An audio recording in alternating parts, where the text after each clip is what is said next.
Vamos a ver, no concibo nada más humano que la educación. Yo recuerdo en mis 26 años de práctica quirúrgica que muchas veces, y esto es así, yo sé que es así, me preguntaban o me comentaban, Mario, medicina, la profesión más importante del mundo. Y recuerdo hace ya muchos años que yo decía, creo que no, es la educación. Y os diré por qué. Yo he operado mucha cirugía tumoral, mucha cirugía oncológica. Es verdad que cuando a una persona, por ejemplo, le diagnostican un tumor de colon, el susto es monumental. Parece que lo único que importa es eso, librarse de la enfermedad. Intervienes, el tumor está fuera, la persona se recupera y, curiosamente, en lugar de empezar a vivir de una forma distinta, la mayor parte de las personas siguen con los mismos hábitos.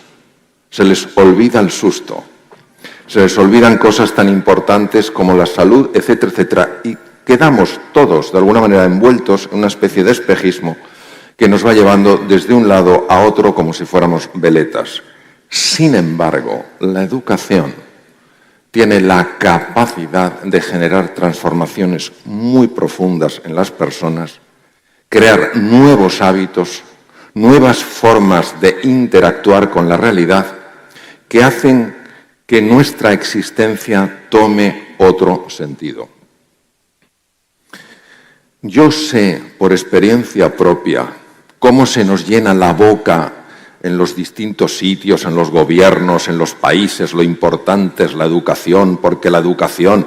Y luego también hay que ser consciente de la inautenticidad de nosotros, los seres humanos, y cómo a veces en nuestro quehacer no demostramos que esto sea así de importante. Una de las personas que se ha mencionado, que fue maestro mío, el profesor David Perkins, trabajó muchos años en inteligencia artificial en el MIT.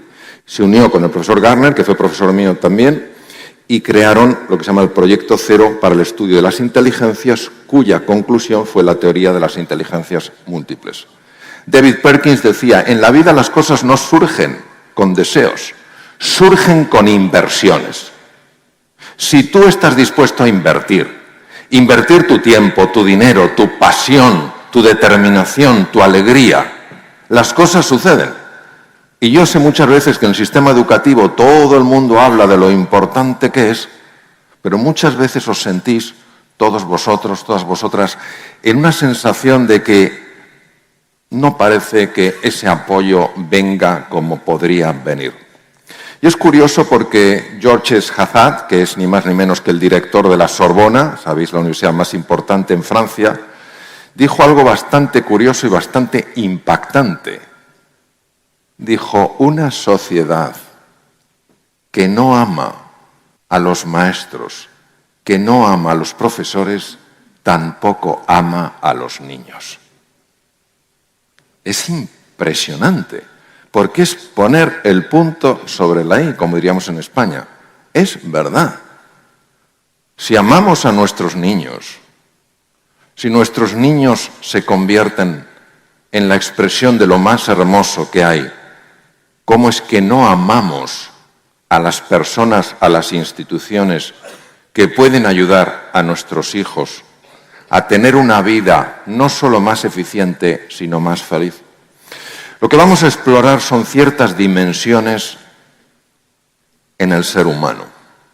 La oportunidad que tenemos hoy, durante estos días, de transformar nuestra percepción sobre la educación es de tal nivel que si aprovechamos bien esto, yo os digo que salimos de una manera y nos vamos de otra, enriquecidos, ganamos, y el impacto que tenga en cada uno de los que estáis aquí va a afectar masivamente al impacto que tenga en los niños y, por tanto, en la sociedad. Os lo digo de corazón y creo que no es una exageración. En estos días se está jugando en gran parte el futuro de Colombia. En estos días se está jugando en gran parte el futuro de vuestros países, de nuestros países. ¿Por qué? Porque si juntos entendemos la trascendencia de esta labor, que no es cualquier labor, es la labor. Imaginaros cada uno siendo como esa humilde onda en un lago, extendiéndose en profundidad y en amplitud. Recuerdo muy bien una película que la he visto no sé cuántas veces de James Stewart que se llamaba Qué bello es vivir. donde el hombre se considera que su vida no tiene mucho sentido, de hecho piensa en suicidarse, las cosas no le han ido bien, pero siempre en su vida prestó atención a los valores. Fue coherente con ciertos principios, le importaron las personas. Y sucede un hecho que le muestra cómo sería su ciudad si él no hubiera existido. Y te das cuenta del impacto que cada ser humano puede tener en los demás. Ahora bien, nosotros podemos ser como una piedra o como una semilla. Aristóteles hablaba de objetos inanimados, sin alma, la piedra. Objetos animados, una semilla que te puede generar un árbol. Nosotros podemos cerrarnos estos días a todo lo que se diga.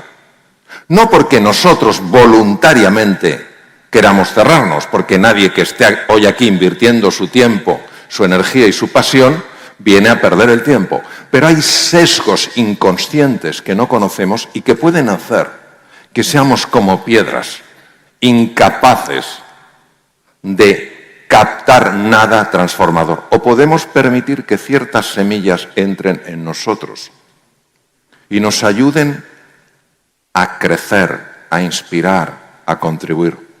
Podemos ser esa tierra pedregosa, dura, donde caen las semillas y no crece nada.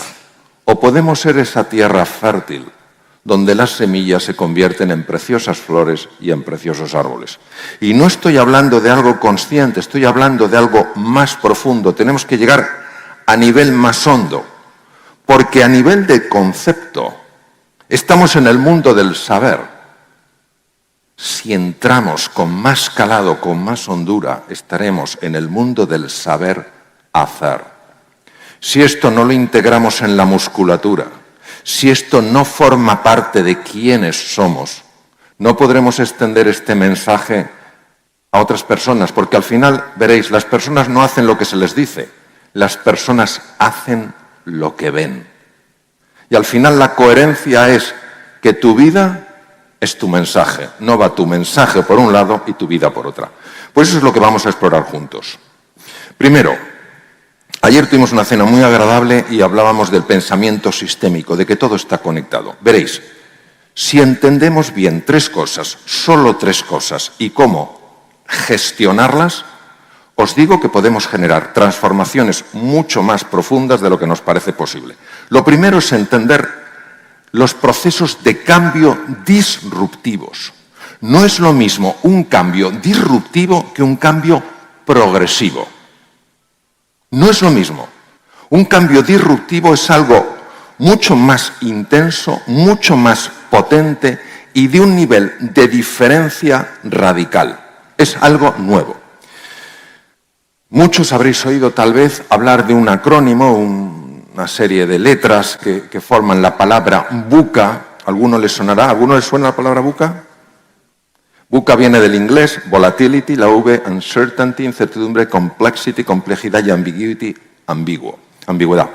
Es decir, lo que se nos dice es que este mundo es volátil, es decir, sube y baja, como la bolsa, sube y baja.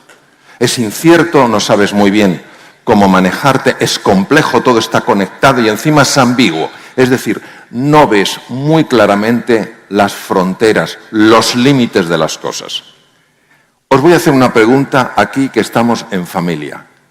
¿A quién le apetece vivir en un mundo así?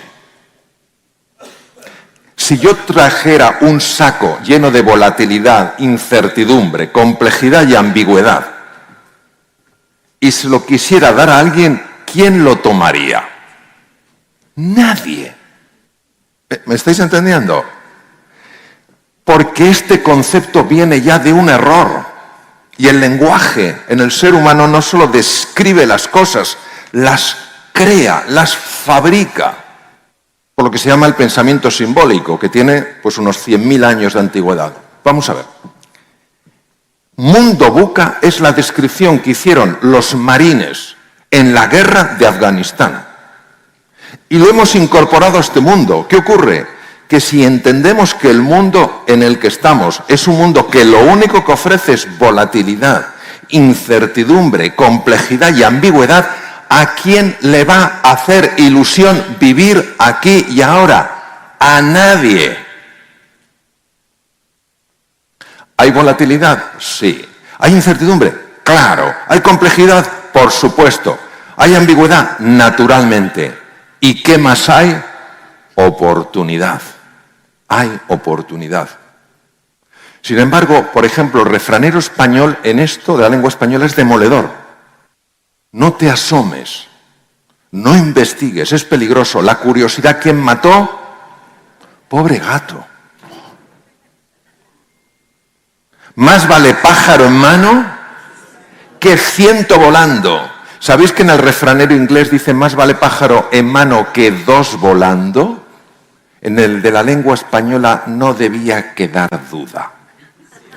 100 fuera, agarra este.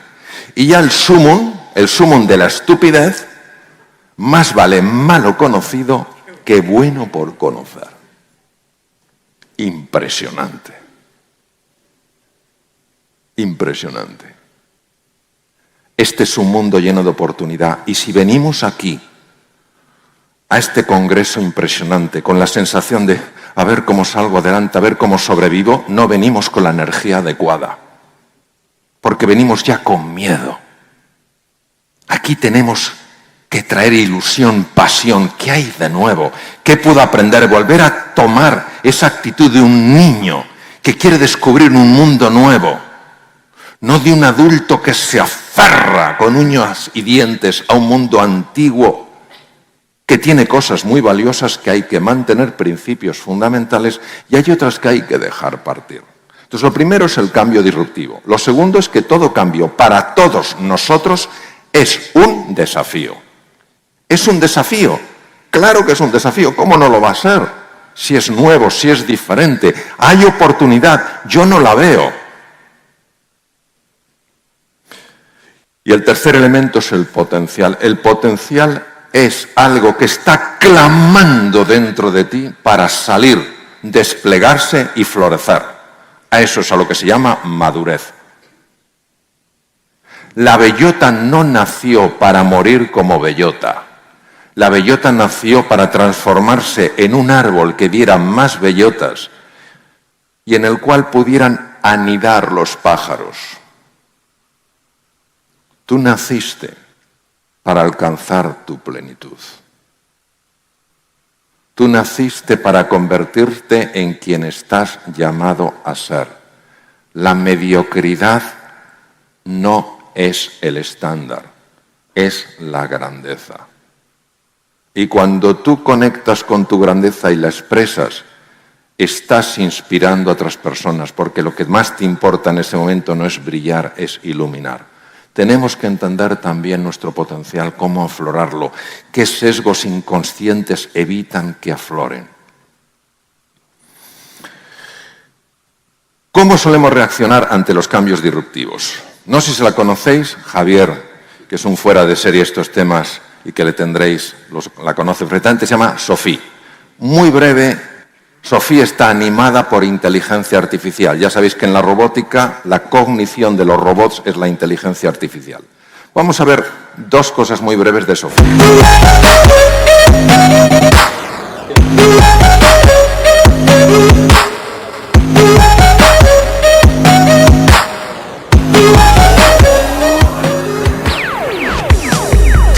Nice to meet you, Albert. Humans and robots are smart in their own ways that you can't really compare.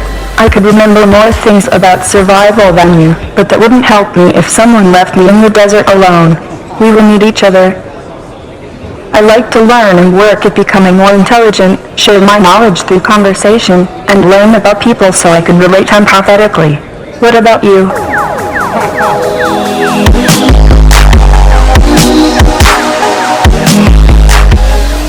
I would hope you could tell I am a robot by the wires coming out of my body, but maybe we'll all have wires coming out of our body someday.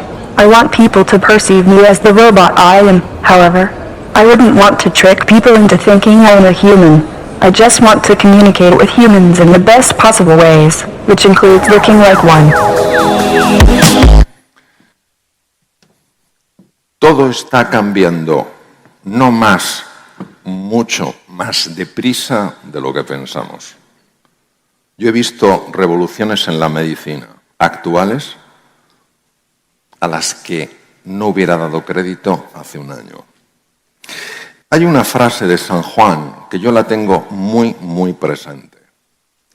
Por lo profunda y lo difícil que es y por el impacto que ha tenido en mi vida. Esta frase es: la verdad os hará libres. La pregunta es: ¿quién de verdad quiere conocer la verdad? Casi nadie.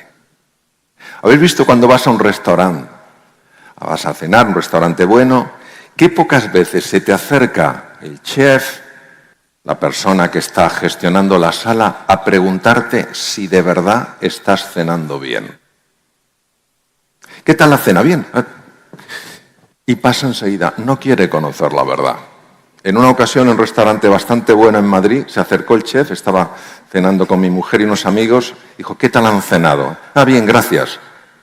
Pero a diferencia de los otros que siempre se iban inmediatamente, él se quedó y dijo: ¿de verdad? Dije: vaya, alguien que quiere conocer la verdad. Digo: pues sí. A ver, señora, ¿su pescado estaba jugoso? Sí, sí. ¿De verdad? Sí. Caballero, ¿sus verduras estaban bien tiernas? Sí. ¿Por qué no nos gusta conocer la verdad? Porque no nos gusta ver cosas de nosotros que no nos gustan. Queridos, nos tenemos que querer en nuestra totalidad, no solo la parte nuestra que nos gusta y dejar fuera la que nos disgusta. El verdadero amor, el amor como elección, agape del griego, tú amas como elección. Y es importante esto porque vamos a descubrir en estos 2 días cosas nuestras que no nos van a gustar. Y en lugar de mandarles a la sombra, como decía Carl Gustav Jung, es abrazar eso para transformarlo. La oscuridad no desaparece intentando sacarla de una habitación, pero tú metes un poquito de luz y desaparece. No podemos meter luz sin amar eso que es oscuridad. Esas partes que no nos gustan. Entonces nos vamos a sentir todos interpelados y vamos a ver cosas que no estamos haciendo bien. ¡Qué buena noticia! Porque si no lo viéramos, no lo podríamos transformar. Pero la tendencia natural, y lo digo por mi propia experiencia, es a no querer mirar, a olvidarnos de que la verdad os hará libres, en lugar de esclavos de una serie de sesgos inconscientes y de hábitos de conducta que están haciendo daño. Nos están haciendo daño a nosotros y a los demás. Razones y excusas por las cuales los seres humanos, ante cambios, sobre todo disruptivos, no queremos saber nada. ¿Podemos ser conscientes de ellas o no? He estado reflexionando durante tiempo cuáles son las excusas que veo que con más frecuencia ponemos en los cambios. Primero, estoy muy cansado y además ya soy mayor. Estoy muy cansado y además ya soy mayor. La segunda es, realmente no es tan necesario. Un poco de exageración, un poquito de drama, no es para tanto. Tercero, es demasiado difícil. O sea, imaginaros esta combinación, es demoledora. Soy mayor, no es tan necesario, encima es difícil. ¿Quién lo haría? Nadie. Ya lo intenté en el pasado, algunos cambios, y fracasé. Como si el pasado pudiera determinar el futuro sin que tú lo elijas. Podrá condicionarlo, ¿cómo no? Pero determinarlo, ¿dónde está entonces la libertad del ser humano si pensamos así? Me faltan capacidades y habilidades. En estudios que se han hecho, por supuesto anónimos, muy amplios, el 98% de los encuestados han mostrado, y por supuesto podríamos estar nosotros entre ellos, problemas serios de autoestima. No nos estimamos lo suficiente. ¿Por qué? Porque solo nos quedamos con lo que nos gusta y lo que no nos gusta de nosotros lo apartamos, lo rechazamos. El amor es digital. ¿Te amas o no te amas? Es como el embarazo. No conozco ninguna dama que le preguntes, ¿estás embarazada? Y me diga, medio. Eso existe, estás o no estás. ¿Amas o no amas? Y amar implica no que te guste, sino que tienes capacidad de transformar. Otra, el dolor que voy a tener que soportar para poder cambiar y adaptarme es demasiado grande. Ya empezamos a proyectar la sensación de dolor. Madre mía, con los años que tengo. Encima, no he resuelto en el pasado. Capacidades que no tengo. Lo que voy a sufrir. Y sutilmente entramos en lo que yo llamo la fase de cumplimiento. Cumplo y miento. Digo sí con la cabeza, muy interesante, pero con el corazón digo no. Donde hay que llegar es al corazón. Porque si bien René Descartes en el siglo XVII decía cogito ergo sum, pienso, luego existo, y daba todo el valor al pensamiento, el joven Blaise de Pascal, también francés, decía el corazón tiene razones que la razón desconoce. Vamos a ver si podemos conectar. Claro que sí, con ese corazón que cada uno de nosotros tenemos. Realidades. Vamos a hablar de realidades. Primera realidad. Claro que puedes estar cansado y tener bastante juventud acumulada. Se acabó esto de ser mayor. Ya no hay nadie mayor. Tú tienes más o menos juventud acumulada. Punto. Y si tienes 90 años, imagínate la juventud acumulada que tienes.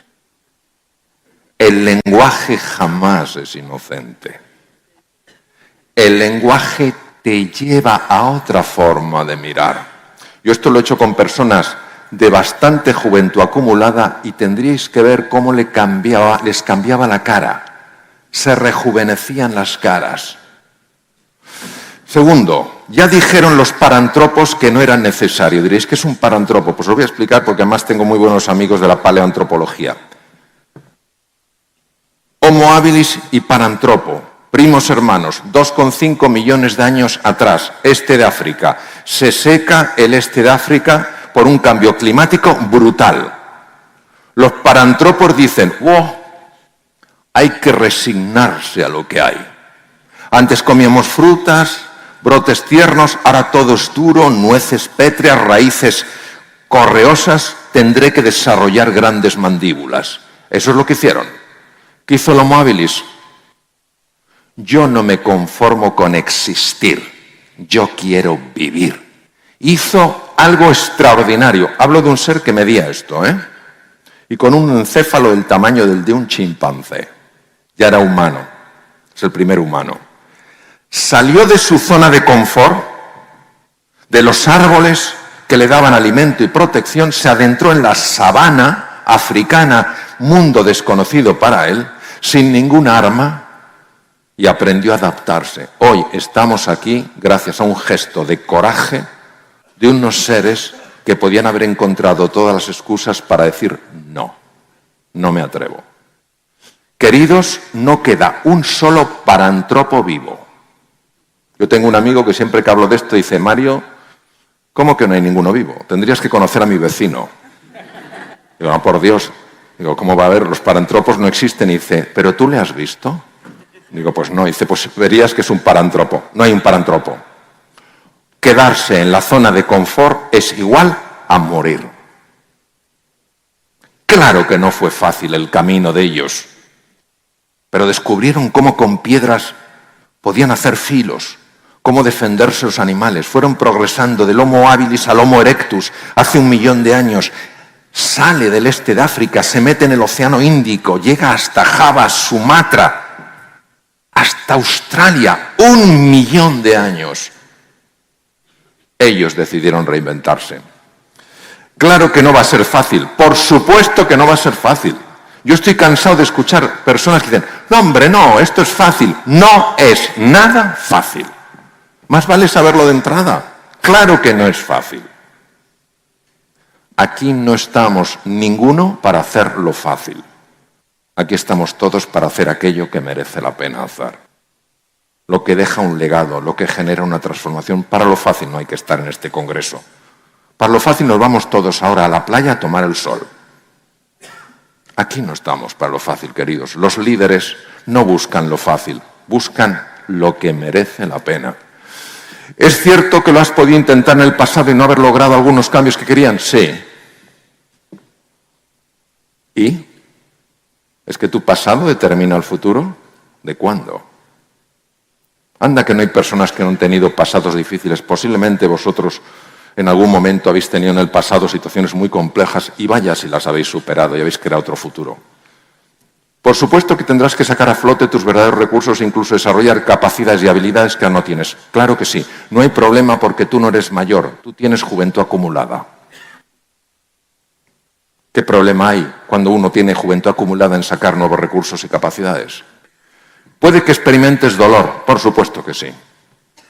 Yo os explicaré lo que a mí me pasó en mi propia reinvención como cirujano. Pero más vale pasar por ese dolor momentáneo, que es el dolor del crecimiento, a estar sufriendo toda la vida, porque no hiciste lo que sabías que podías hacer y que tenías que hacer. No intercambiemos el dolor por el sufrimiento sostenido en el tiempo. Naturalmente que muchos no te lo van a agradecer. Yo lo sé. Yo sé muchas veces la poca gratitud que recibís a pesar de vuestra excepcional labor. Sé lo duro que es. No es que me lo hayan contado, es que yo he vivido, yo he estado conectado con el mundo de educación hace muchos años, no solo con la medicina. ¿Y qué? Tú no lo haces porque te lo agradezcan, aunque sea agradable. Lo haces porque sabes qué es lo que has de hacer. Y tu impacto es lo que cuenta. Y ya te lo agradece la vida. En fin, aquello que nos trasciende a todos. Y en medio de todo esto hay algo que hemos de entender, y es que reinventarse es importante y urgente. Veréis, si no lo consideramos importante, jamás lo haremos. Y si no lo consideramos urgente, tampoco lo haremos. Ha de ser importante y urgente. ¿Por qué? Porque si no, no va a encontrar un hueco en tu agenda. Siempre los sesgos inconscientes para evitar entrar en un mundo nuevo, distinto, donde se te va a exigir una transformación, una reinvención, va a buscar excusas. Solo si lo pones como importante y urgente, esto va a poder aguantar, porque estará en tu agenda, estará en tu vida. Ya os voy a contar mi transformación como cirujano, mi proceso de reinvención, y nos tenemos que ir muy atrás. Yo ahora tengo 63 años, nos tenemos que ir muy atrás cuando yo era un joven cirujano. Un joven cirujano que operaba muy bien la parte que es vías biliares, es decir, hígado, vías biliares, etc. Tenía mucha experiencia y era un cirujano maduro en este sentido, me sentía muy cómodo en este tipo de cirugía y francamente los resultados que tenía eran muy buenos. Hablo hace muchos años. En un congreso al que asistí, uno de los mejores congresos de cirugía del mundo, que iban los mejores especialistas, todas las ponencias eran sobre grandes abordajes quirúrgicos. El doctor Sugiura hablando de las enormes esofagectomías torácicas, o sea, cosas enormes. Y dentro del programa había una ponencia muy rara, porque el propio lenguaje era incomprensible en aquella época. Ponía colecistectomía laparoscópica, que quiere decir, pues como una forma nueva de quitar la vesícula. Y ponía Dr. Fitzgibbons, Universidad de Creighton, Nebraska. ¿Dónde está Nebraska? O sea, no era una universidad conocida, no era Harvard, no Stanford. Era una universidad rara y estaba ahí en medio. Qué raro. Bien, entonces la situación era la siguiente. Había un panel de expertos donde estaban algunos de los mejores cirujanos hepatobiliares del mundo y el presidente era el profesor Najarian. Najarian, para que os hagáis una idea, no sé todavía si vive o no, yo estuve con él en una ocasión en San Francisco, estaba al lado de él, a mí me sacaba una cabeza y era así, o sea, un armario ropero. El creador del trasplante de páncreas, catedrático en Minnesota, un fuera de serie, presidía el tribunal. bueno, un tribunal, era el panel de expertos. Y había una serie de ponentes que ponían una película y luego se debatía delante de los asistentes, que éramos cirujanos de muchos sitios del mundo. Y entonces aparece este joven, el doctor Fitzgibbons, que no teníamos ni idea de quién era, con ese título tan raro, colecistectomía laparoscópica, y empieza a decir que se puede extraer la vesícula haciendo unos agujeritos con una serie de tubos y que el enfermo se va a su casa a las 24-48 horas. Quiero que entendáis que en aquella época había una frase en cirugía que era grandes cirujanos, grandes incisiones. Y de repente te aparece un tío que dice que agujeritos. Y dice, ¿pero esto qué es? Una cosa rompedora. Ahí tenías que ver bien para tener seguridad. Y luego que se te van las 24-48 horas, por favor, si nuestros enfermos estaban una semana sin poderse levantar de la cama, de lo que les dolía la incisión. Total, que el tío empieza a contarlo y todo el mundo diciendo, sí. Luego enseña un gráfico, unos dibujos de cómo se hace y todos, sí. ¿Me vais entendiendo? ¿No? Como diciendo, no me vengas con milongas. Pero de repente pone una película y vemos con absoluto detalle y precisión cómo a través de unos trócares, en uno va un chip de televisión que va a una cámara, como el cirujano, mirando a través de la cámara, a través del monitor de televisión, con unos instrumentos largos, rarísimos, va operando, claro, la cámara va mostrando el interior de la cavidad abdominal y extrae la vesícula. Bueno, yo me quedé así. ¿Sabéis de esto que se te abre la boca sola? ¿A alguno le ha pasado eso? A veces así, no es que la quieras abrir, es que, se te abre. Y según termina, hay un aplauso y se levanta el profesor Najarian. Estoy hablando de un hombre ultra inteligente y uno de los mejores cirujanos del mundo. De hecho, tiene un pasaporte especial, lo tenía en Estados Unidos, estos que pasan porque se consideran benefactores, se llama pasaporte de las estrellas. Se levanta Najarian con lo gigantesco que es, delante de Fitzgibbons, que era chiquitín. Doctor Fitzgibbons, eso que ha presentado, pero qué locura, qué estupidez. Sacar la vesícula por esos pequeños orificios, olvidarse de la importancia de las grandes incisiones. Y yo me acuerdo, como si fuera ayer, el pobre Fitzgibbons, ante la masa que se le caía encima, cómo se iba arrugando, porque no era solo masa física, es masa intelectual. ¿Entendéis? Estamos hablando de uno de los grandes de la cirugía. ¿Sí? Abandone su loca idea, no tiene futuro. Esa fue la historia. Bien. Vamos a ver lo que sucedió allí. Inmediatamente un procedimiento nuevo evocó, como una reacción automática, un proceso de resistencia. Como en muchos de nosotros ante lo nuevo, sobre todo si es disruptivo. La laparoscopia es disruptiva respecto a la cirugía abierta. Esa resistencia se caracteriza por lo siguiente. Primero, la negación de la necesidad de tenerles que hacer frente. Negación, lo niegas. Es automático. No es que tú digas, ¿cómo lo niego? No, es que lo niegas.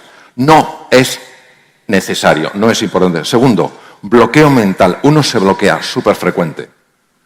Caso del profesor Najarian. Enfado, irritación. Y enseguida búsqueda de culpables.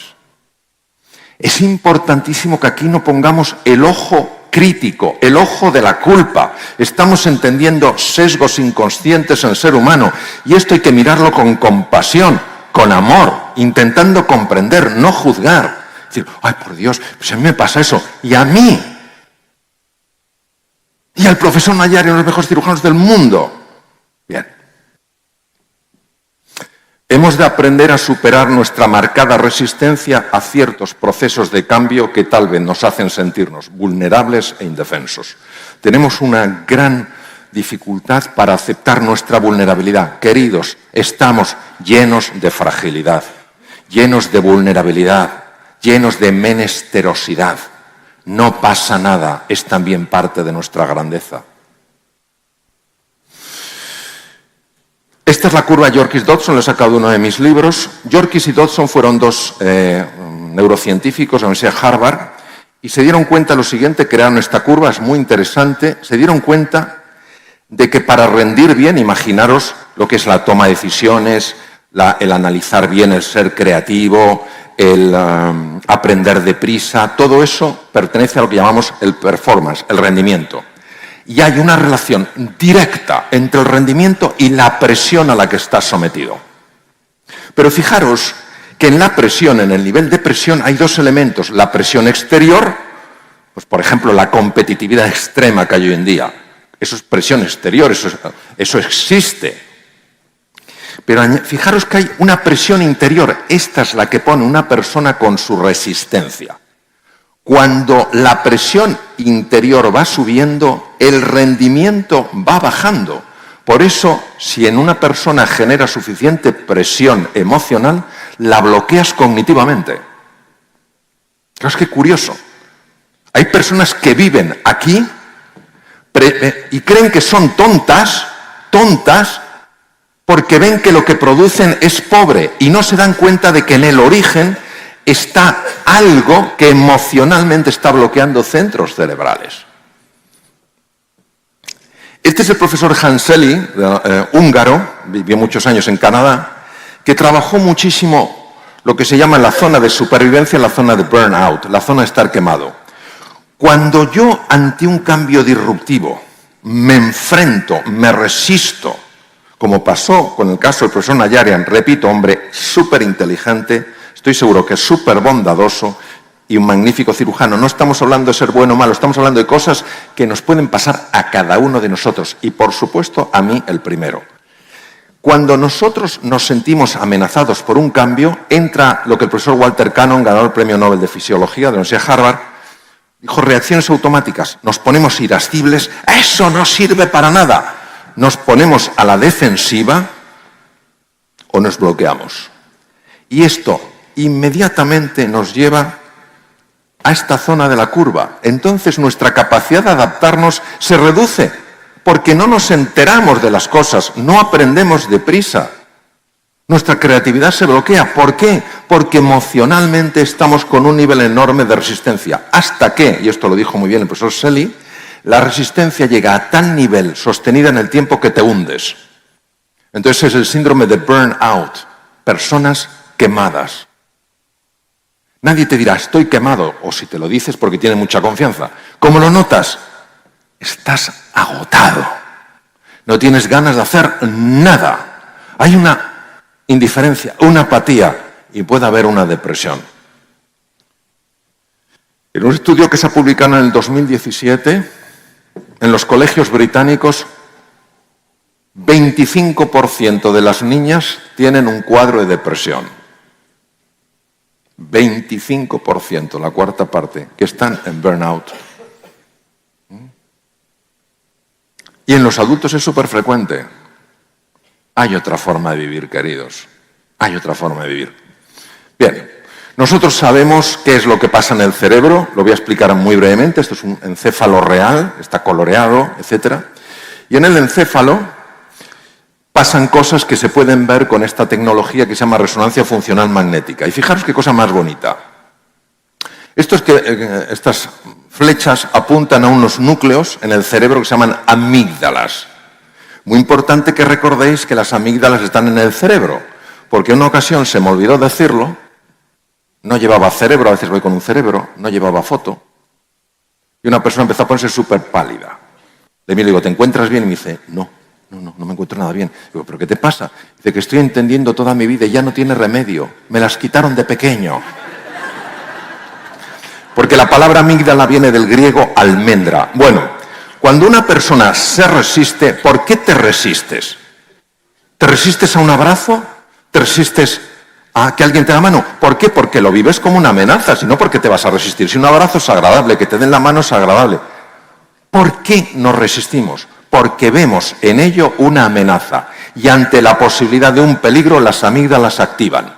¿Cuál es el problema de activarse las amígdalas?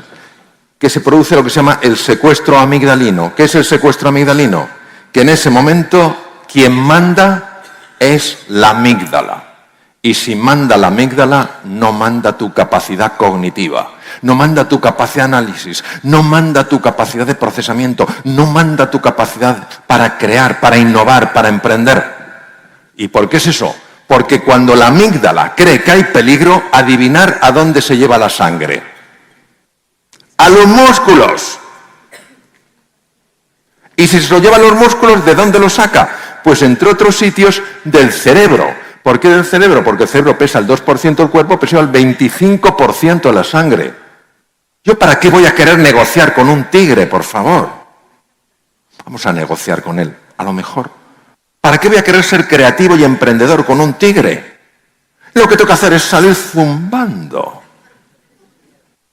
Pero fijaros estos mecanismos, cómo se activan mentalmente utilizando canales físicos.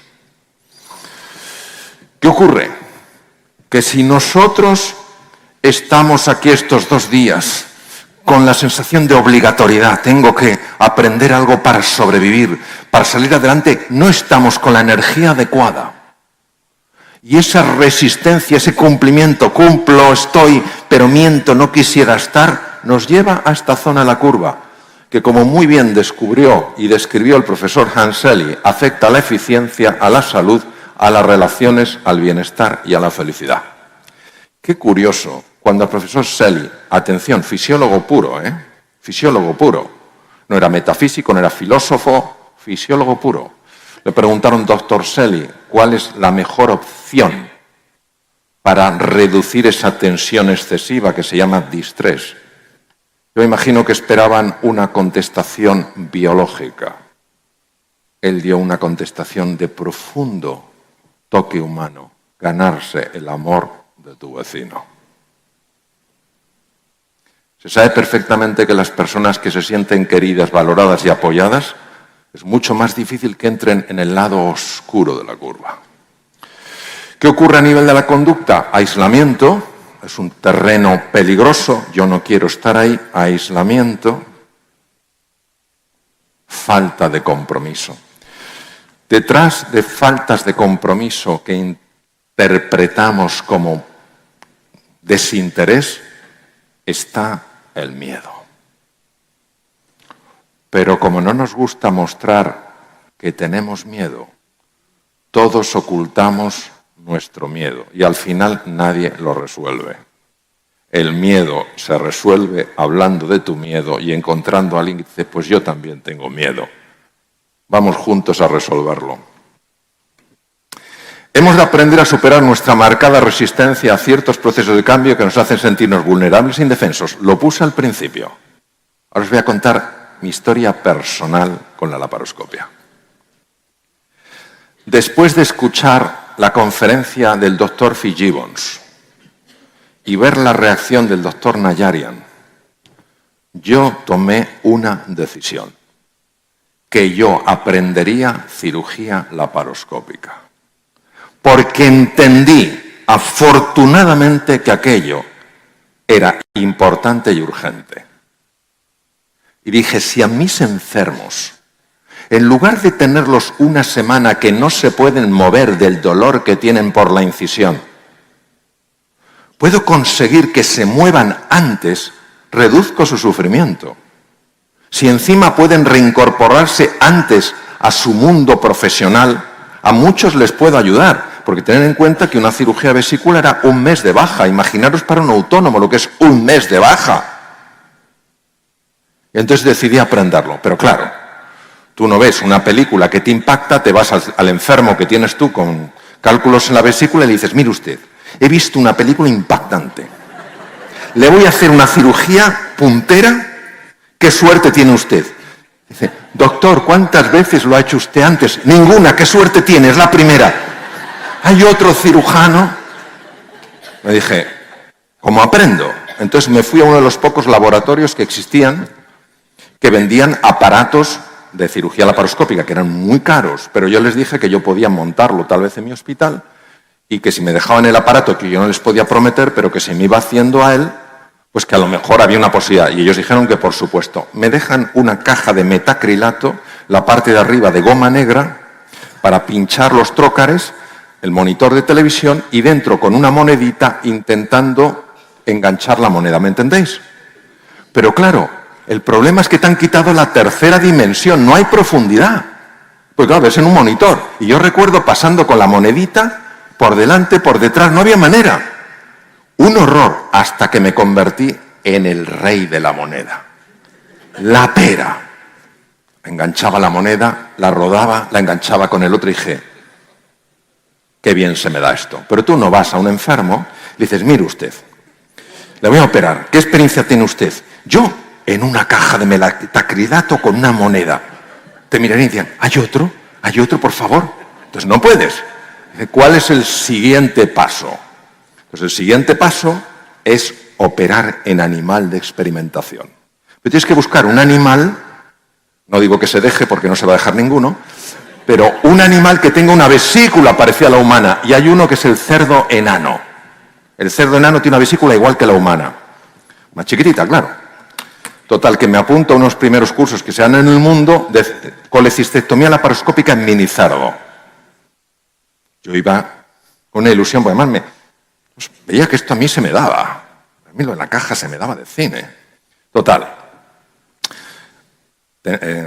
Tomo la habitación en un hotel, teníamos un centro de experimentación donde venían los cerditos intubados con el anestesista, por supuesto, y cada mesa quirúrgica había 3 cirujanos. Había un catedrático de cirugía, lo máximo que existe en el rango, un residente que estaba haciendo la especialidad y yo que era adjunto de un hospital, era parte del staff.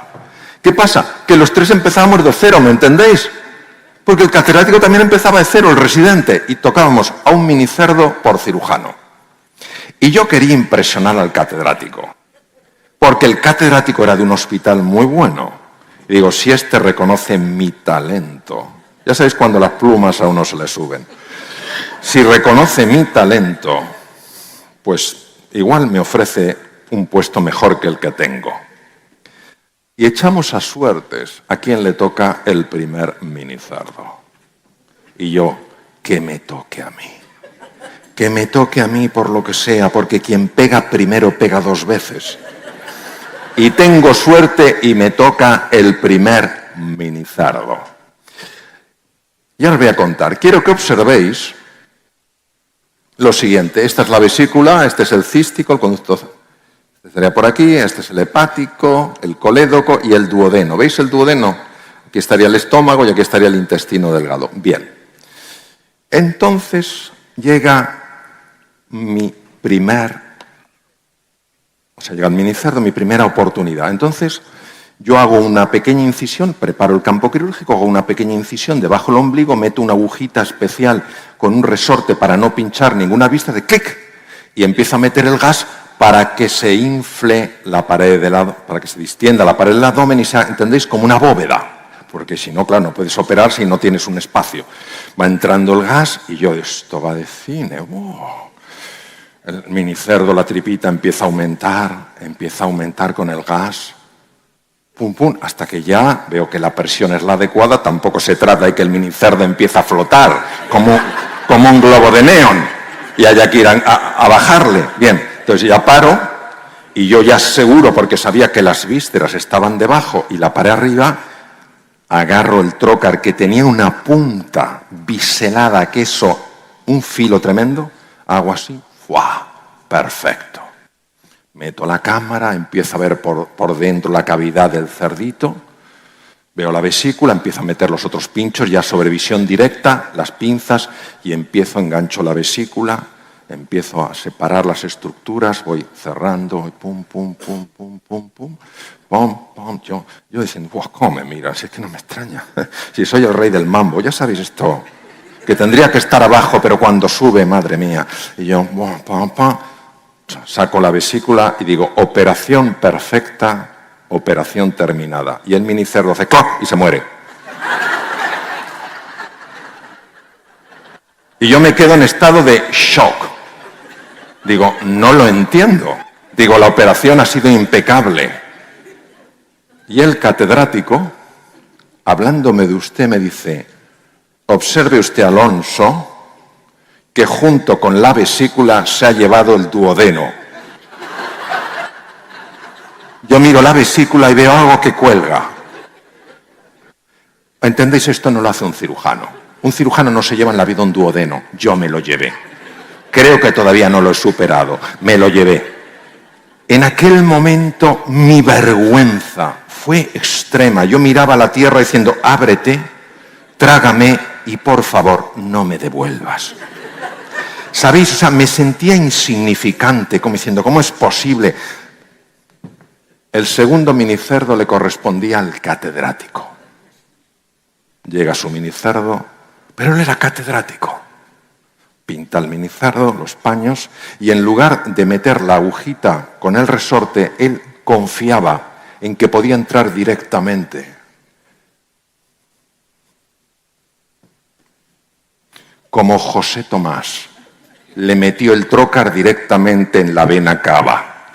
El nanocerdito, en un nanosegundo empezó a volar a otra dimensión. Yo me imagino a todos los minicerdos en actitud implorante. A nosotros llévenos a cualquier mesa menos a esa. Cualquiera está bien, solo queremos vivir un poquito más. Le había metido directamente el trócar en la cava. Es imposible matar a un animal si no le matas en la cava. La aorta es muy fácil de pinchar. Bueno, pero el catedrático no experimentó la frustración que yo. Se vino arriba y dijo, que me traigan otro minicerdo. Y el pobre residente diciendo, este es mío, si me corresponde a mí. Entonces yo, eso sí, me vine arriba, lo di todo y dije, lo siento, profesor. Usted se ha cargado su minicerdo, por cierto, bastante rápido. Le toca al residente. El residente me miraba con unos ojos de pasión. Trajeron su minicerdo, el único minicerdo que salió vivo fue el del residente. Yo me voy al hotel y todavía llevaba clavado el puñal de haberme llevado el duodeno. Al día siguiente me levanto a desayunar y veo que un camarero me mira fijamente. Y dije, la noticia se ha extendido por la sociedad. Ya sabéis que cuando te ha pasado algo, crees que y alguien te mira, crees que se ha extendido por la sociedad. Total, que me tomé mi croissant así pequeñito, ¿sabes? Vuelvo a la sala de experimentación y el catedrático se había ido. Quedamos el residente y yo, fuimos operando más minicerdos, todo fue de cine. Acabé enamorándome de la cirugía laparoscópica y la monté en mi hospital. Bien. ¿Qué pasó con aquellas personas que dijeron, no quiero evolucionar, no quiero progresar? Que los enfermos ya lo exigían. Iban y decían, doctor, usted me operará, ya sabe, por esa vía laparoscópica. No, por Dios. Yo soy un cirujano de verdad, grandes incisiones, grandes cirujanos. Doctor, tengo que hablarlo con mi familia. Ya no volvían. Entonces hubo que aprender, los que se abandonaron tuvieron que aprender deprisa porque no se quedaban sin enfermos. Esto es lo que pasa, que al final la propia sociedad te lo está pidiendo, ¿no? ¿Cómo habría sido esto mitigado? Esto habría sido mitigado porque el error lo vamos a cometer. Y te vas a llevar el duodeno porque no tienes experiencia en la cavidad abdominal del minicerdo. Pero si tienes a alguien que te acompaña, si tienes un catedrático que en lugar de hablarte así, observe usted que junto con la vesícula se ha llevado el duodeno, solo le faltó decir animal, pues claro, te hundes más. ¿Qué pasa? Que esto es un tema de ayudarnos unos a otros y todos tenemos que empezar muchos de cero, o casi todos de cero. Vamos a ser amables, vamos a ser cariñosos unos con otros, vamos a apoyarnos, vamos a inspirarnos, una vez que comprendemos que esto es importante y necesario. Nuestros éxitos pasados, imaginaos la cirugía, ya no pueden predecir nuestros éxitos futuros. Lo que nos trajo donde estamos no necesariamente nos va a llevar donde tenemos que estar. Tema de desafío. ¿A qué tenemos que aspirar? Mirad. Si aspiramos a una cosa y soltamos otra, os digo que nos podemos adaptar bien a todo. ¿Qué tenemos que soltar? Querer controlar el cortijo. Mantener el poder. Yo soy el que sé. Las cosas siempre se han hecho así. Así se hundió Kodak. Fabricaba carretes y el que inventó la cámara digital era de Kodak. lo humillaron, le despreciaron.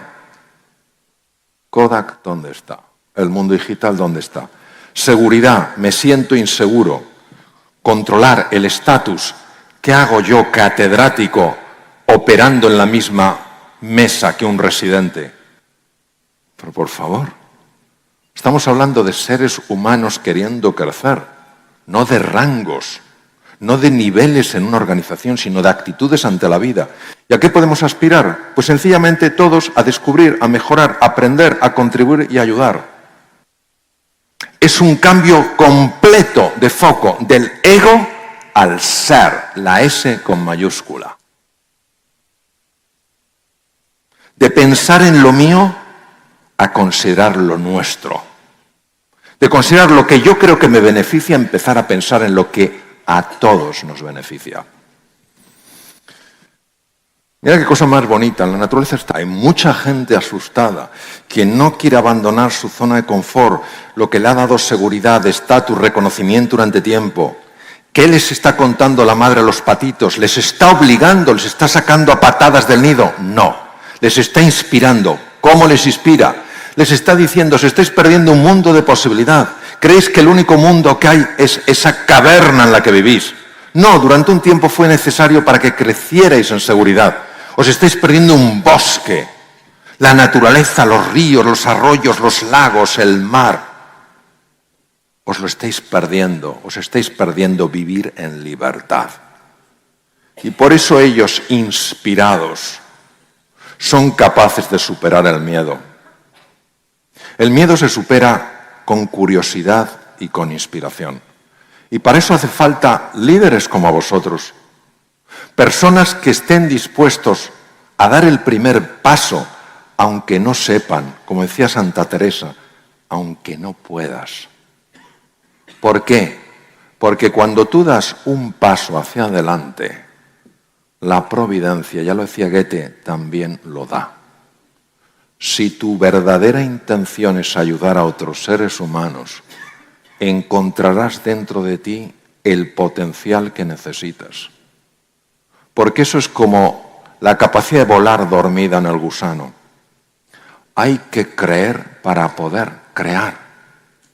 Y vamos a encontrar la sensación de vértigo, la sensación de incertidumbre. Fíate de la vida en mayúscula. No te va a dejar solo. Irás aprendiendo, te darás porrazos, te levantarás. Habrá personas a tu alrededor que te ayudarán, que en lugar de juzgarte y señalarte con el dedo, te ayudarán con su mano a que te levantes, y tú harás lo mismo por ellos. Imaginaros lo que es eso. Imaginaros lo que es avanzar con esa ilusión, con esa capacidad, con esa pasión. Sabemos perfectamente que cuando el cerebro humano, y hablo ya a nivel muy físico, no metafísico, a nivel físico, cuando el cerebro humano tiene un qué y un porqué de verdad, se activan áreas enteras que estaban dormidas y se encuentra el cómo y el dónde. Y cada uno de nosotros vamos a tener esta contradicción permanente, ya voy terminando, esta contradicción permanente entre alimentar esa parte nuestra que solo busca el estatus, que busca el reconocimiento, que busca el control, que busca aferrarse a lo conocido, y esa parte nuestra que nos anima a explorar, a investigar, a descubrir, a aprender y a crecer. Yo tuve una profesora, cuando estuve con Howard Gardner, tuve una profesora impresionante. Ella trabajaba con los indios navajos en Nuevo México y me contó algo que es la filosofía de la tribu. Y que habla un poco de nuestra condición humana, de que es un trabajo constante, de ir cuidando sobre todo un aspecto nuestro, el aspecto más luminoso, y apartarnos un poco del aspecto más oscuro. La historia es así. La filosofía de este pueblo navajo. Dentro de mí está teniendo lugar una enorme batalla. Por un lado está el águila majestuosa. Todas las acciones del águila están llenas de verdad, de bondad y de belleza. El águila que vive en mí vuela por encima de las nubes y aunque a veces baja a los valles, siempre deposita sus huevos en la cima de las altas montañas. Pero dentro de mí también vive un terrible lobo. Él representa lo peor que hay en mí. Se sustenta sobre mis propias caídas y justifica su presencia, diciendo que él también es parte de mí. ¿Quién ganará esta gran batalla? Aquel a quien yo cada día alimente. Muchas gracias, queridos.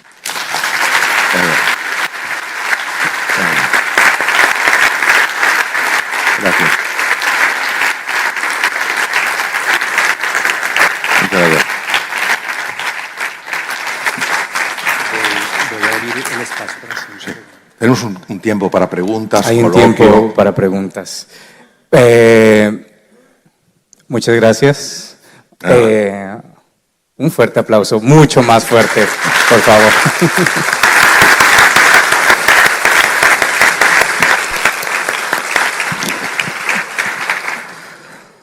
Bueno, vamos a hacer una sesión de preguntas, unas 5 preguntas. Tenemos en la parte de atrás unos micrófonos en cada una de las hileras para que algunos de ustedes que quieran hacer las preguntas correspondientes las puedan hacer directamente al doctor Mario. Entonces, les vamos a dar unos segundos para que organicen sus ideas y los que tengan preguntas levantan la mano, los seleccionamos, les pasamos el micrófono y hacen la pregunta directa al doctor Mario.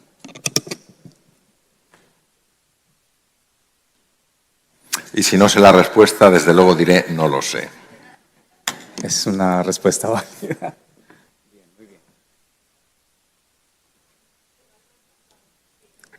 Tenemos aquí adelante hay una pregunta, entonces vamos a empezar en este orden, en la parte de allá. Solo me decís el nombre, ¿vale? El nombre de pila para que yo pueda. Norberto es mi nombre.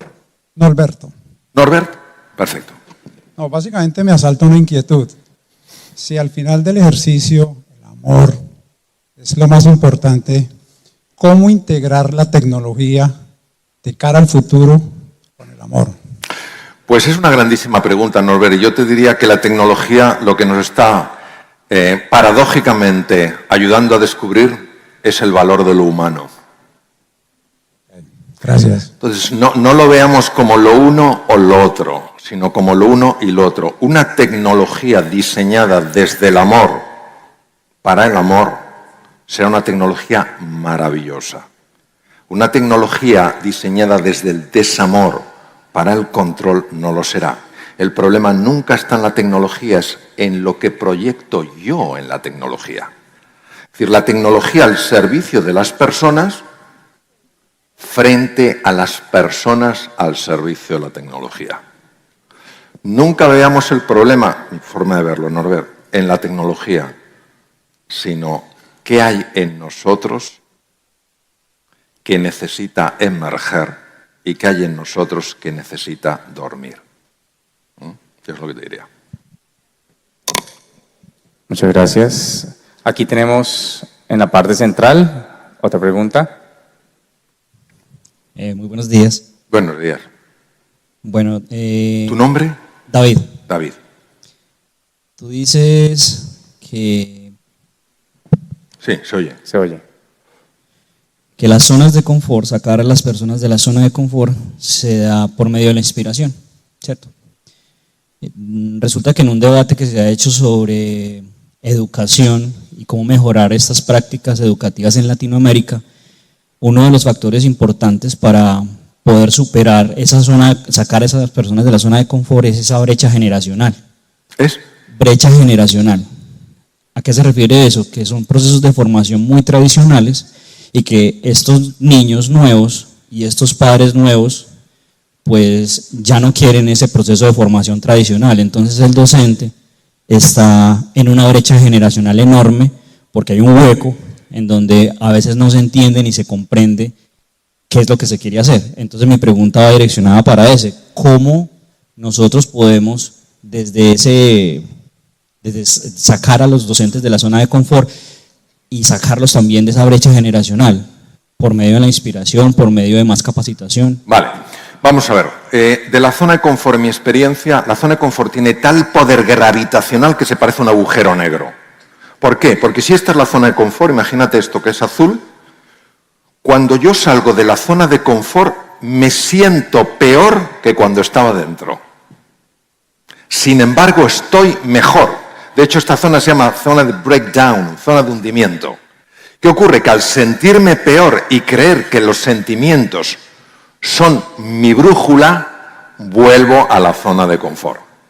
Solo las personas que se mantienen en la incomodidad, enfocados en la oportunidad, pasan de la zona de breakdown, de la zona de hundimiento, a la de breakthrough, de descubrimiento, ¿vale?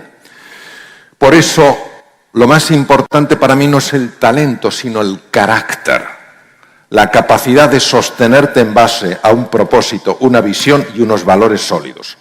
De la zona de confort, mi experiencia se sale de tres formas, dado lo potente que es. Primera, por inspiración. Tú oyes algo, tú ves algo, tú escuchas algo que te conmueve por dentro y dices, oye, puedo aspirar a una vida diferente, y sales.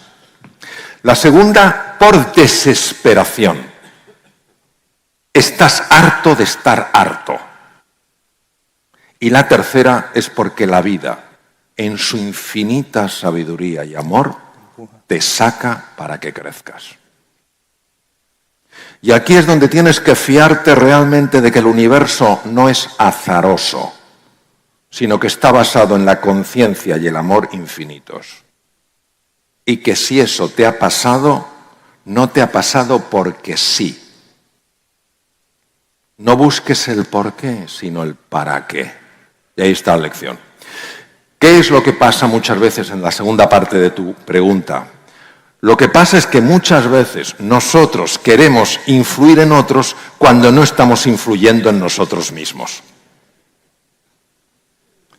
Y queremos que la otra persona se atreva cuando nosotros no nos atrevemos. Y al final lo único que mueve es el ejemplo. Porque el ejemplo no depende de lo que dices, sino de cómo vives. Y por eso el trabajo fundamental es el trabajo interior. Porque si yo comunico desde una forma nueva de ser y de estar, mi comunicación llega al corazón. Si yo hablo desde el concepto, no puede pasar de la cabeza. O sea, al final, en lo pequeño es trabajar para aflorar tu grandeza. En una ocasión Gandhi, que ya era un hombre muy conocido, hizo una declaración y la declaración fue: este día no hablaré. Bueno, bastaba que dijera algo Gandhi para que todo el mundo quisiera saber. Total, que él iba a hacer un viaje en tren, iba con un discípulo que es el que lo contó. Y un periodista le localizó en un vagón y empezó a dar golpes en el cristal. Gandhi, Gandhi, Mahatma es el más grande, su nombre de pila era Mohandas. Gandhi, Gandhi, ¿cuál es tu mensaje para este día? Ya podéis imaginar, había dicho que no iba a hablar. ¿Y cuál es tu mensaje? Pero Gandhi no había dicho que no iba a escribir. Escribió en un papel y lo puso en el cristal, que ponía: mi vida es mi mensaje.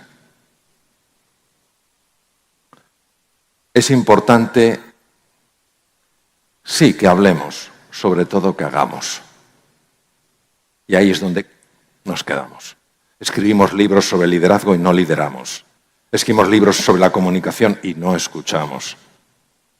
Eso es lo que yo te diría. De nuevo, San Juan, la verdad os hará libres. ¿Por qué tenemos menos impacto del que podríamos tener? Porque muchas veces no vivimos lo que decimos. Gracias.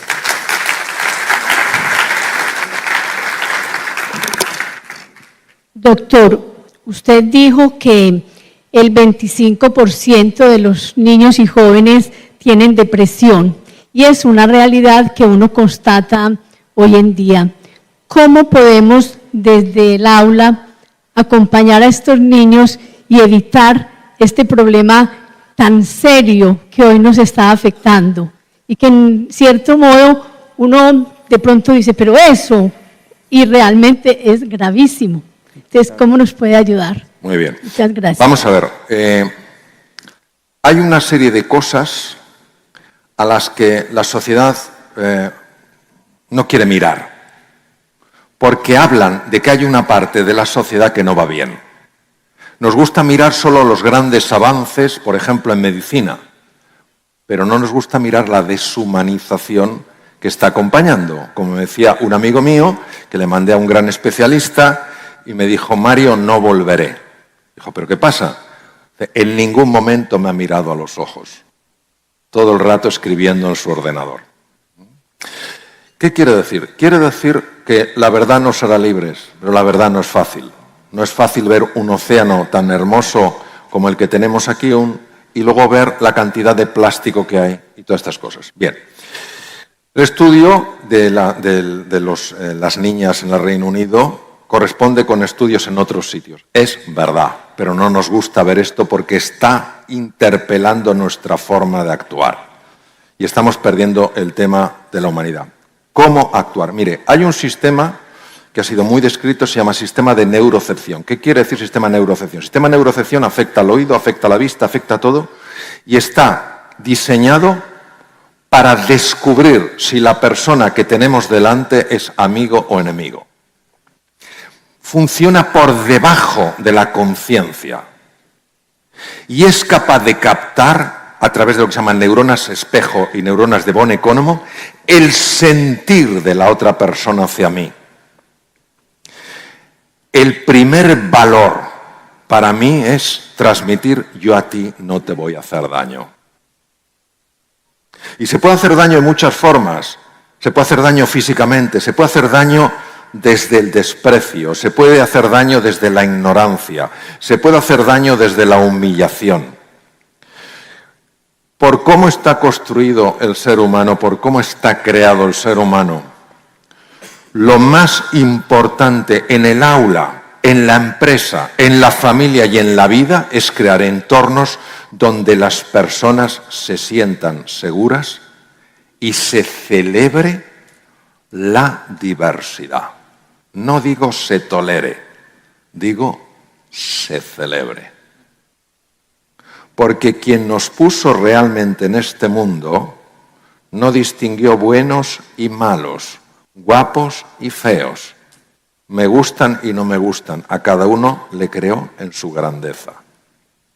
Y nosotros, sin embargo, más aferrados a nuestro ego que a nuestro ser, le hacemos automáticamente la vida más fácil al que menos nos incordia y más difícil al que nos incordia. Cuando algunas de las... usan la palabra incordiar aquí en Colombia, incordiar es molestar. Cuando algunas de las personas que han generado cambios más importantes y positivos fueron personas que se atrevieron a desafiar ciertas reglas. No desde la violencia, sino desde la insistencia y el compromiso. Entonces yo le diría lo siguiente. Hay que distinguir el cariño del amor. El cariño es un sentimiento, el amor es una elección. Yo puedo no sentir afecto por una persona, pero puedo tratarla como si la quisiera. El amor de mayor nivel es el agape, el amor como elección. Es reconocer en la otra persona, aunque haya cosas que no me gustan, la grandeza que existe. Y hoy sabemos que ese gesto incluso alarga la vida porque alarga unas estructuras llamadas telómeros en los cromosomas. Potencia el sistema inmune, favorece la cooperación. Mire, yo quiero que las personas me quieran a pesar de mis fealdades, a pesar de mis defectos, a pesar de mis fracasos. Cuando yo veo que solo me quieren si muestro mi lado hermoso, yo siempre estoy con miedo. Cuando alguien me deja ser quien soy, ese dejarme ser quien soy, ese abrazarme en mi totalidad, hace que la luz penetre mucho más profundamente en los sitios de oscuridad y empiece a expresar mi verdadera realidad. El único problema que tenemos nosotros, yo el primero, es dificultad de verdad en amar. En amarnos a nosotros incluso en nuestros defectos. En amar a los otros incluso con cosas que no nos gustan. En amar a la naturaleza. Y ahí es donde fallamos. Y el ser humano está dotado para captar por debajo de la conciencia si eso es auténtico o no lo es. Y lejos de ser algo blandito, porque parece que estamos hablando de algo azucarado, se ha demostrado que las personas que se sienten amadas son personas cuyo sistema inmune es mucho más potente. En el lado de la curva Yorkins no se van a la parte oscura, son más eficientes. Esto lo digo yo en las empresas, cuando hablo con ejecutivos de las empresas. Es importante que queráis a vuestra gente, que creáis en ellos, que les valoréis, que les desafiéis, que les apoyéis y que les acompañéis. Y entonces veréis lo que puede de verdad emerger de un ser humano. Decía un profesor de la London Business School, que es una entidad muy conocida en Europa, decía, un equipo es lo que hace que gente ordinaria, pero ordinaria en sitio de gente común, gente ordinaria consiga cosas extraordinarias. ¿Cuál es la diferencia entre un grupo y un equipo? El vínculo emocional. Esa es la diferencia. La confianza. Estamos generando espacios de confianza. Estamos generando espacios donde las personas puedan transmitir su sentir sin pensar que se vuelve contra ellos. Todos probablemente han oído hablar de Pixar. Pixar ha sido revolucionaria en todo lo que es animación por ordenador. Lo conocen todos, ¿verdad? La fundó Steve Jobs y Ed Catmull. Cuando Disney compra Pixar, Disney era un gigante y Pixar era pequeñita.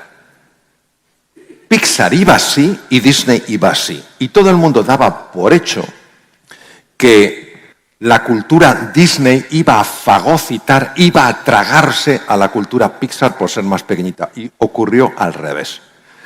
Pixar empezó a transformar la cultura Disney de tal manera que Disney dejó de caer y empezó a subir. Bien. Ed Catmull, que vive, es el presidente actualmente de Pixar, compañero de Steve Jobs, cofundador con él. Le preguntan cuál era el secreto de Pixar, cómo habían conseguido esta revolución. No solamente ser los números unos del mundo en animación por ordenador, Toy Story y todas estas cosas, sino además transformar la cultura de Disney. Y pensaba el periodista que Ed Catmull iba a decir, bueno, porque tengo los mejores ingenieros de Stanford. No, le dijo, nosotros hemos creado algo que se llama el Brain Trust, como el cerebro que confía. De cuando nos reunimos, todo el mundo sabe las siguientes cosas. Primero, que los demás me pueden ayudar. ¿Es que en vuestros colegios, en vuestros centros, no hay personas que os puedan ayudar en vuestra labor? Claro que sí. Claro que sí. Segundo, personas en Pixar que saben que importas a los demás, que no eres un número, que no eres un medio para conseguir cosas, que no eres un objeto, que te valoran como ser humano, que les importa tu vida, cómo estás, cómo te va la vida. Y en tercer lugar, comentaba Ed Catmull, todos pueden expresar lo que realmente sienten sin que esto se vuelva contra ellos. Al final es confianza. Y si generas entornos de confianza, generas equipo. Y si generas equipo, eres imparable. Eso es lo que yo le contestaría.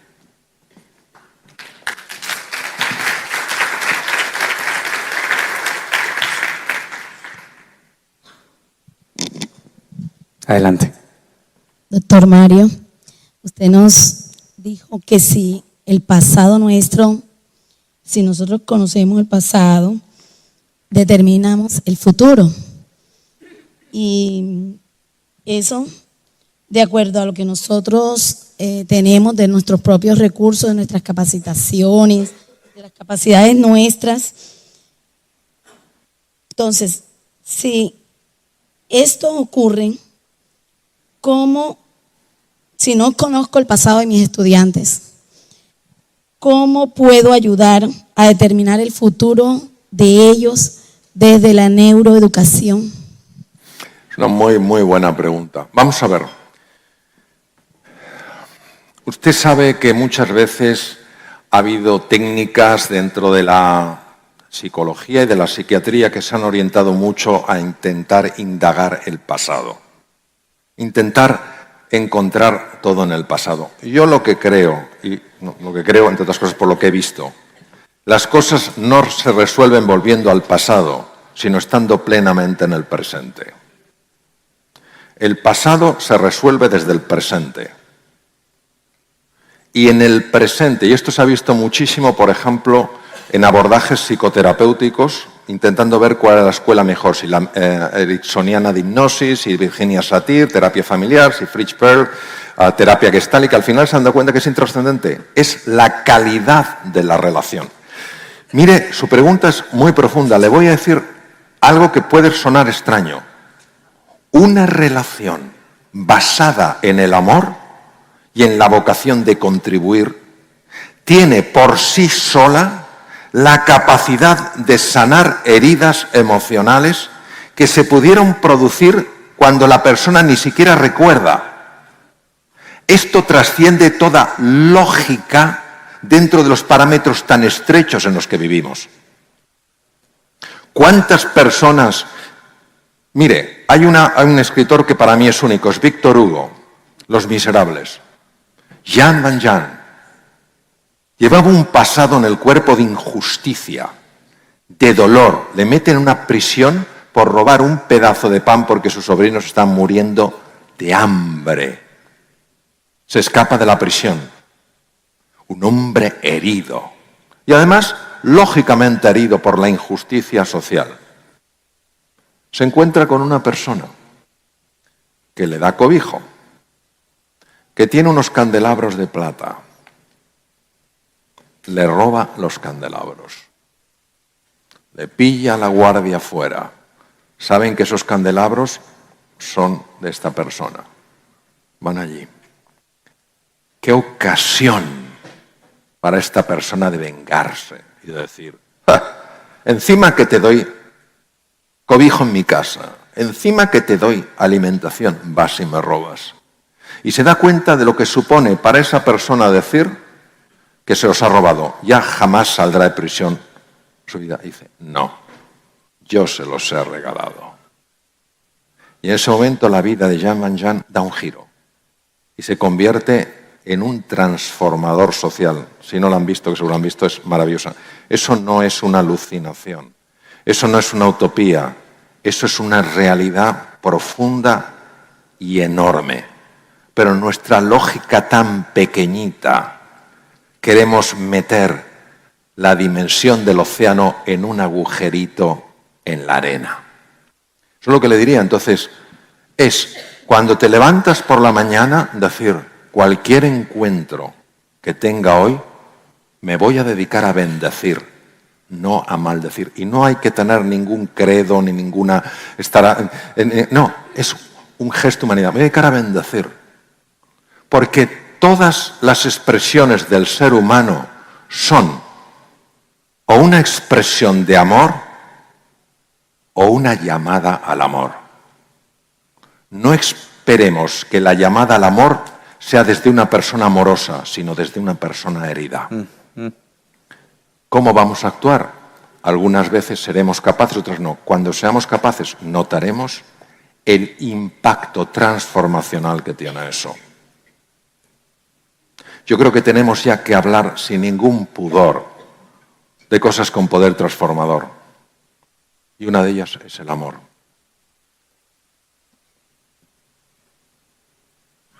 Tiene un poder sanador difícil de creer, incluso a nivel físico, como se ha mostrado en múltiples estudios.